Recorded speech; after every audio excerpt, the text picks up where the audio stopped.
Това също е Като Платрес. Продължавам моята разходка из Като Платрес. Едно от най-известните места е Пегасус заведението. Пети Пала хотелчето с заведението.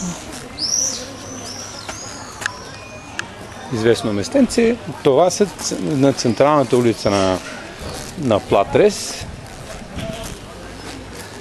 Тук, както винаги, обикновените кипърските обичат такива разни панерджийски работи. Кафе Стиадорио Андонис, Лукомадес.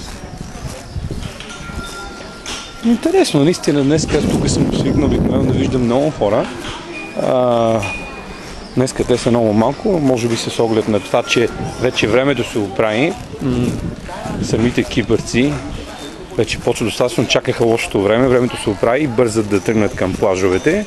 Те не са много плажовете, ама така за някакъв тен обичат. Ето горе-долу да добиете представа къде се намира Платрес.